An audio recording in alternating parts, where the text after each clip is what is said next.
வெண்முரசு. கிராதம் 75. வாசிப்பது சந்தீப். காலையில் பார்வதி அர்ஜுனனைத் தொட்டு, புலர்கிறது, இங்கு மிக முன்னதாகவே காலையொளி எழுந்துவிடும் என்றாள். அவன் திடுக்கிட்டு விழித்தெழுந்து உடல் நடுங்க காய்ச்சல் படர்ந்த விழிகளால் அவளை நோக்கினான். என்ன என்றாள். இல்லை என அவன் தலையசைத்தான். அவன் உடல் நடுங்கிக் கொண்டிருந்தது. என்ன என அவள் மீண்டும் கேட்டாள். அவன் தலையை அசைத்தபடி எழுந்து அமர்ந்தான். கனவில் இருந்தீர்களா? அவன் ஆம் என தலையை அசைத்தான். என்ன கனவு என்றாள்.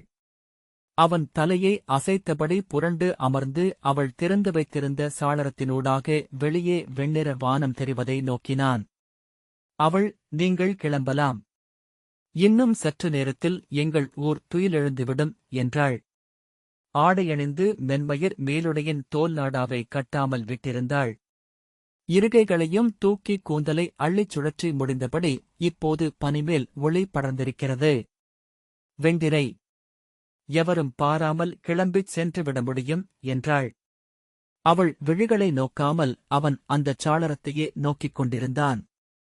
அந்த அறை நீருக்குள் இருப்பது போல நெளிந்து கொண்டிருந்தது. காலையொளி சாளரத்தில் எழுந்த பின்னரும் பறவைகளின் ஒலியே இல்லாமலிருப்பது விந்தையாக இருந்தது. கிளம்புங்கள் என்றாள். அர்ஜுனன், உன் தந்தையும் தமையன்களும் எழட்டும். அதன் பொருட்டே காத்திருக்கிறேன் என்றான். ஒரு கணம் அவள் விழிகள் நிலைத்தன. பின்னர் புன்னகையுடன், நன்று என்றாள். அர்ஜுனன், அவர்கள் எவரும் இறந்துவிடமாட்டார்கள் என்றான். தெரியும் என்று அவள் புன்னகையுடன் சொன்னாள். அர்ஜுனன், வேறென்ன தெரியும் என்றான். நீங்கள் வெல்வீர்கள் என்றாள். எப்படி என்று கேட்டபடி அவன் கைகளை தலைக்குமேல் கோத்துக் கொண்டான். நீங்கள் எப்போதும் வெல்பவர். அர்ஜுனனின் விழிகள் சுருங்கின. அவள், உங்கள் நடத்தையிலிருக்கும் நிமிர்வு அதைத்தான் காட்டுகிறது. சிலருக்கு ஊழ் அவ்வாறு அமைகிறது, அவர்கள் வெற்றியன்றி எதையும் அடைவதே இல்லை என்றாள். அவனை அவள் அறிந்து கொள்ளவில்லை என உணர்ந்ததும் அவனுக்கு ஒளிந்திருக்கும் உவகை ஒன்று ஏற்பட்டது. நேற்று நான் இங்கிருந்து கிளம்பிச் சென்றேன் என்றான். அவள், என்னை விட்டுவிட்டா என்றாள். ஆம் என்றான் அர்ஜுனன். என்னிடம் கிளம்பிச் செல்லும்படி அறிவுறுத்தினார் வணிகர் தலைவர். செல்லும் வழியில் சிலர் என்னை அச்சுறுத்தினர். அவர்களை வென்றுவிட்டு திரும்பி வந்தேன். ஏனென்றால் அச்சுறுத்தலுக்குப் பணிவது என் இயல்பல்ல. என் தமையனாகத்தான் இருக்க வேண்டும் என்று அவள் சொன்னாள். அவர் இன்னமும் வீடு திரும்பவில்லை. அர்ஜுனன், அஞ்ச வேண்டியதில்லை.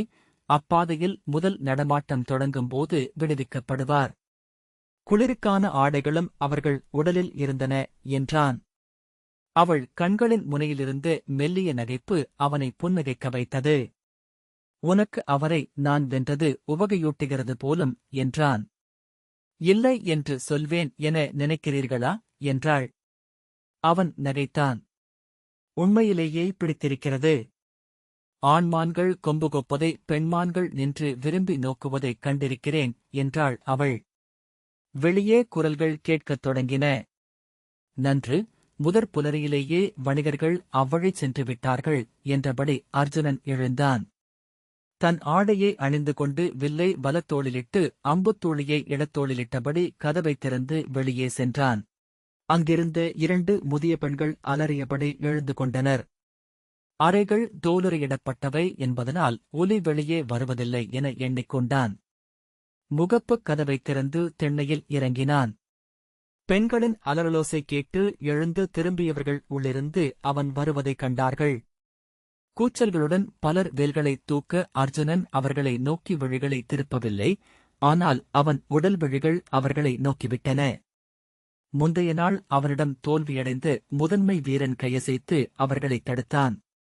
அர்ஜுனன் நிமிர்ந்த தலையும் இயல்பான நடையுமாக திண்ணை முனையில் சென்று நின்றான். உரத்த குரலில், குலத்தோரே, மூத்தவர்களே, நான் இந்த இல்லத்துப் பெண்ணை காந்தர்வ முறைப்படி மணங்கொண்டிருக்கிறேன். க்ஷத்ரிய குலத்தவனாகிய என் பெயர் அர்ஜுனன். அஸ்தனபுரியின் குருகுலத்து அரசனாகிய பாண்டுவின் மைந்தன் என்றான். அங்கு நின்றிருந்த முதியவர்கள் வியப்பொலி எழுப்பினர். சிலர் அவனை பார்க்கும் பொருட்டு முண்டியடித்து முன்னால் வந்தனர். அரைக்கூவம் குரலில் அர்ஜுனன் சொன்னான், செவி கூறுங்கள். நீங்கள் திரளாக என்னை தாக்கினால் இந்திரபிரஸ்தத்தின் அரசர் படை கொண்டு வந்து உங்கள் குடிகளை முற்றாக அழைப்பது முறை என்றாகிறது. நீங்கள் இங்கு அமைத்திருக்கும் இந்த பாறைக்காவல் எல்லாம் என் தமையன் படை கொண்டு வந்தால் ஒரு பொருட்டே அல்ல என்று உணருங்கள். ஒவ்வொரு முகத்தையாக நோக்கியபடி, இல்லையேல் எனக்கு நிகரான ஒரு வீரன் எழுந்து வந்து என்னுடன் போர் புரியட்டும் என்றான். அவர்கள் ஒருவரை ஒருவர் நோக்கினர்.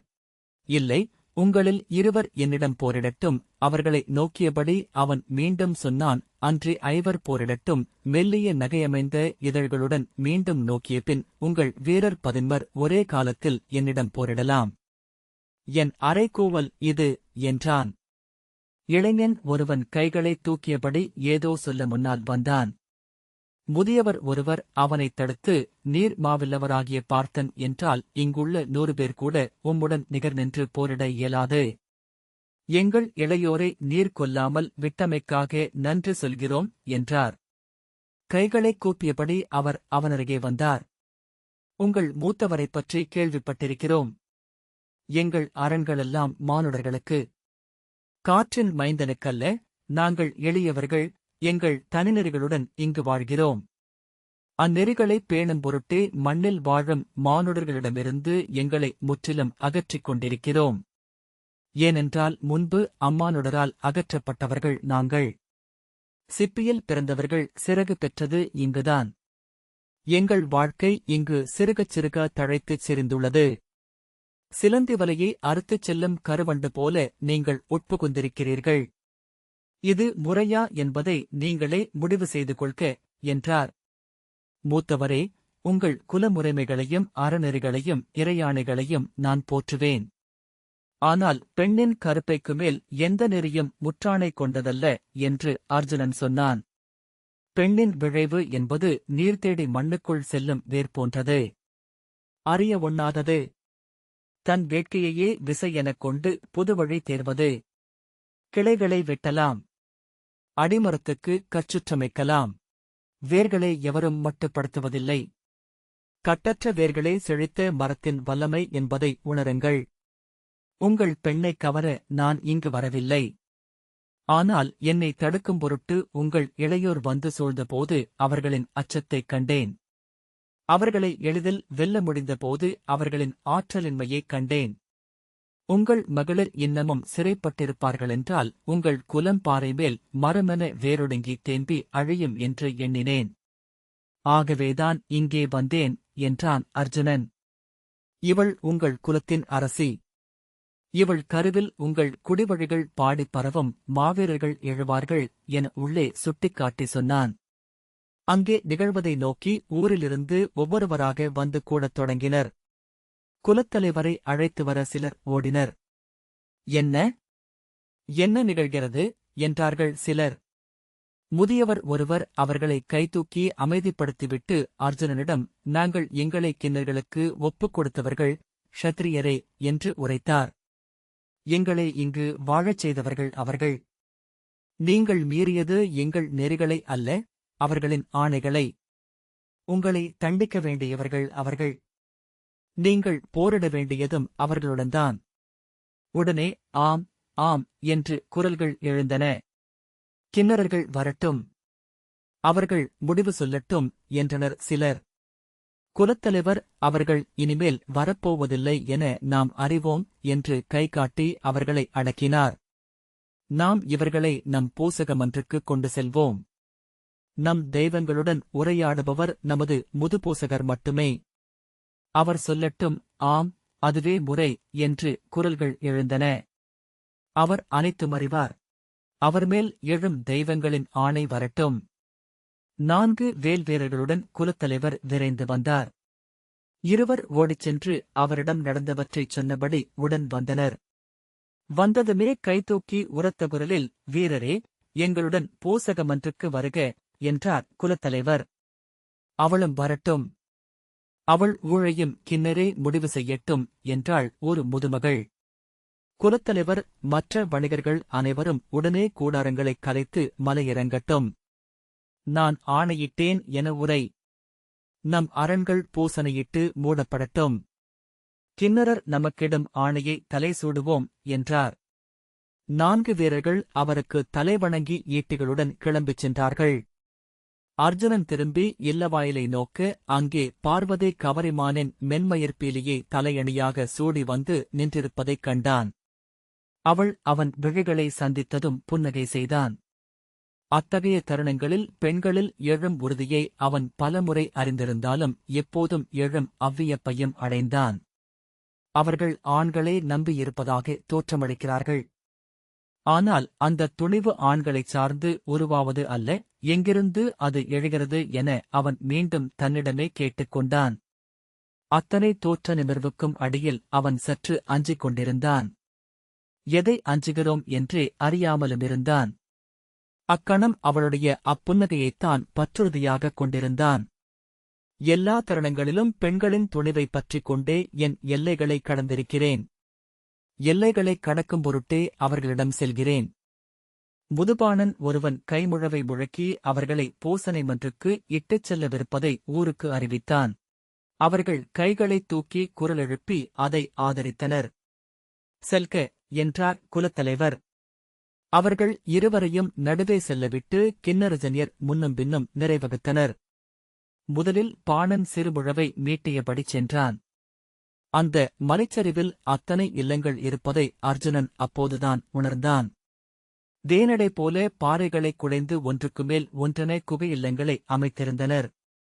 கற்களை அடுக்கி உள்ளே தோற்றுவரமைத்து உயரமற்ற இல்லங்கள் சரிவில் ஒன்றுக்குமேல் ஒன்றென எழுந்திருந்தன.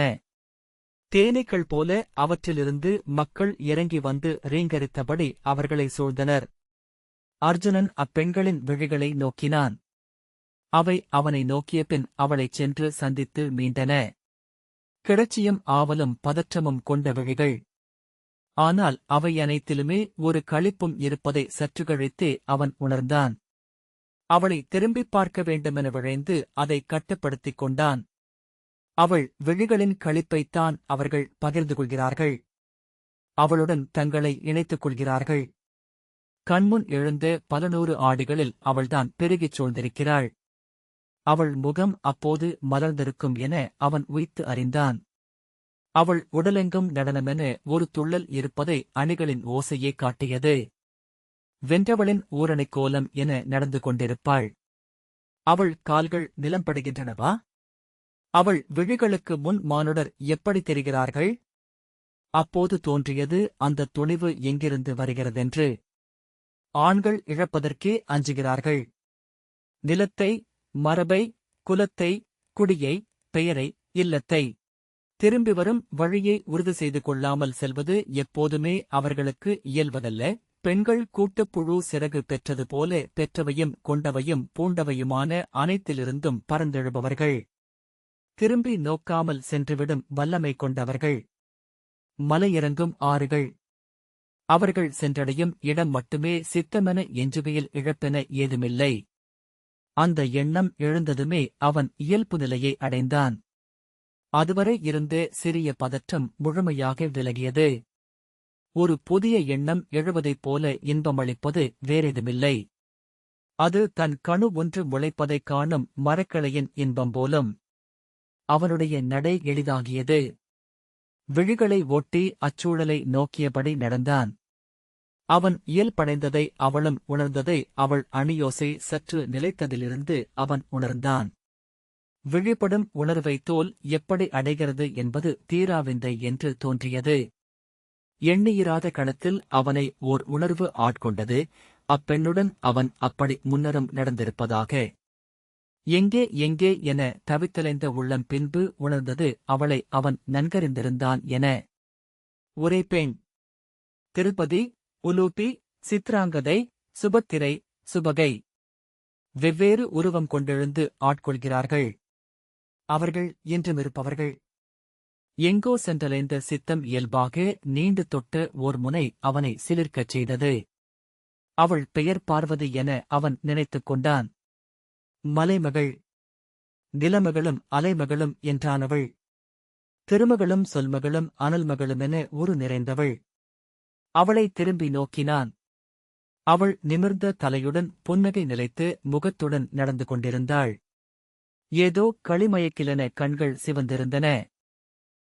அவர்கள் பூசனை மன்றுக்கு சென்று சேர்ந்தபோது பெருந்திரள் உடனிருந்தது. 4 ஊர்களுக்கு நடுவே இருந்த பெரிய பாறைச்சரிவு ஒன்றில் இருந்தது மேலே கூரையில்லாத இறைப்பதிட்டை. அணுகுந்தோறும் நீர்வரைகள் சூடிக் காட்டுறது என நின்றிருந்த மையப்பாறை தெளிவு கொண்டது. 1000 பேர் நிற்பதற்கு ஏற்ற பெரிய பாறை பரப்பின் நடுவே ஆளுயரத்தில் நின்ற அதன்மேல் புடைப்புச் சிற்பாக 7 கிணறுகளின் உருவங்கள் செதுக்கப்பட்டிருந்தன. பலிபீடமாக போடப்பட்டிருந்த தட்டைக்கல் மேல் மலர்களும் காலையில் படைத்த அன்னமும் இருந்தன. அவற்றை சிறுகுருவிகள் எழுந்தமர்ந்து கொத்திக் கொண்டிருந்தன. முழவோசையில் அவை எழுந்து வளைந்து மிக அப்பாலென நின்றிருந்த தேவதாரு மரத்தின் இலைத்தழைப்பை அடைந்து புகுந்து மறைந்தன. இறைப்பிடத்தின் அருகே கற்பாளங்களை அடுக்கிக் கட்டிய சிறிய இல்லமொன்றிருந்தது. அதனுள் இருந்து முதுபூசகர் எழுந்து வந்து அவர்களை நோக்கி நின்றார். அவர்கள் அருகணைந்ததும் அவர் கைகளை விரித்துக் காட்ட தொடர்ந்து வந்த அனைவரும் அகன்று நின்று பெரிய வட்டமொன்றை சமைத்தனர்.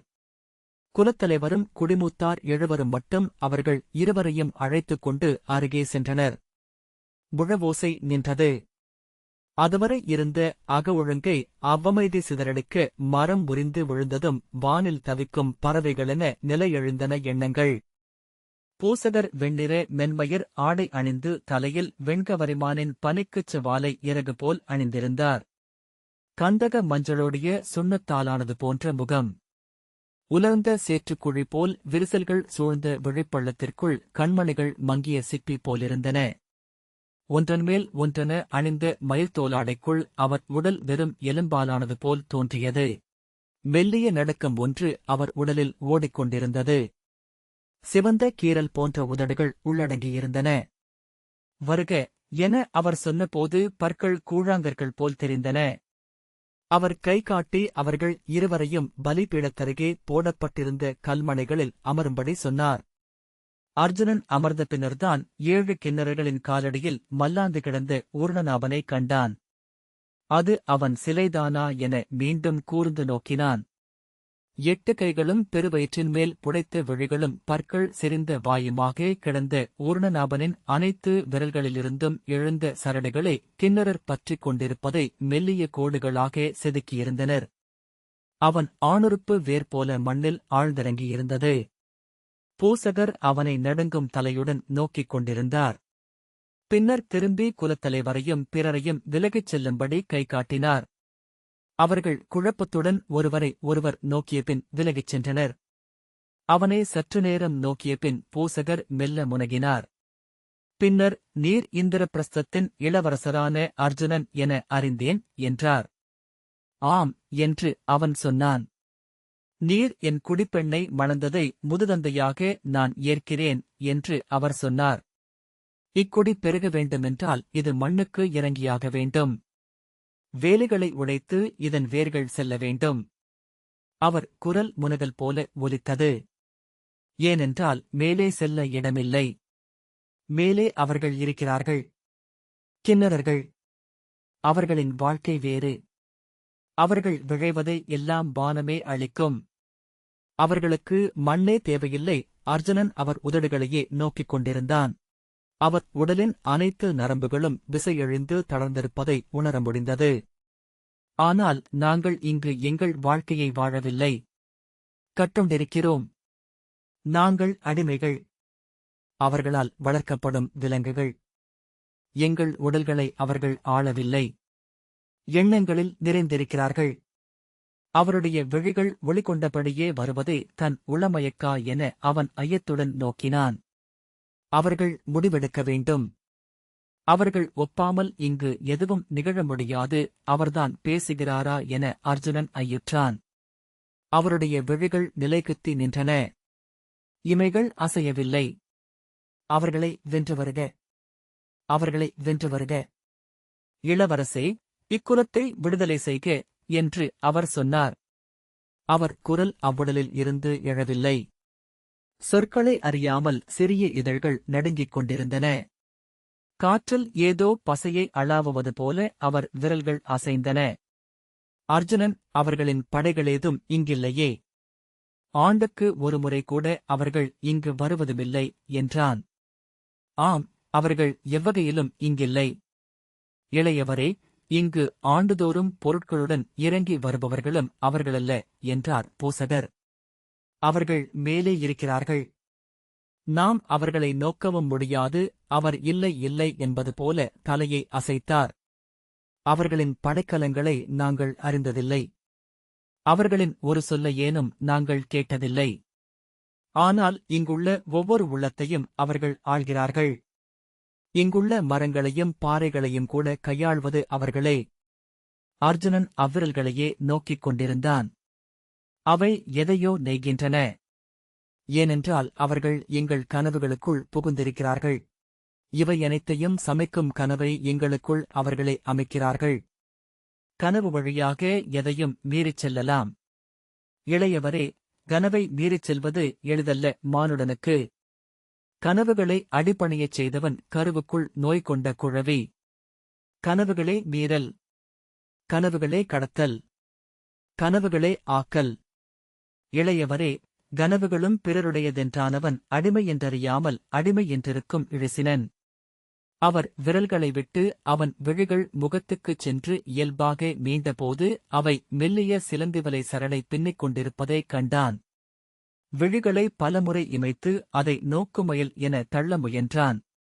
ஆனால் மேலும் மேலும் அவை தெளிவடைந்தன. அச்சரடுகள் தரையில் படர்ந்து நீண்ட பனிவெண்மைக்குள் புகுந்து மறைந்தன. அவர் குரல் எழுந்தது. பெரும்பன்றியின் உருமல் போன்ற ஆழமும் கார்வையும் கொண்ட ஒலி. இங்கு காத்திருக்கிறேன். இந்த மண்ணின் அடியில் என்றார் அவர். சென்று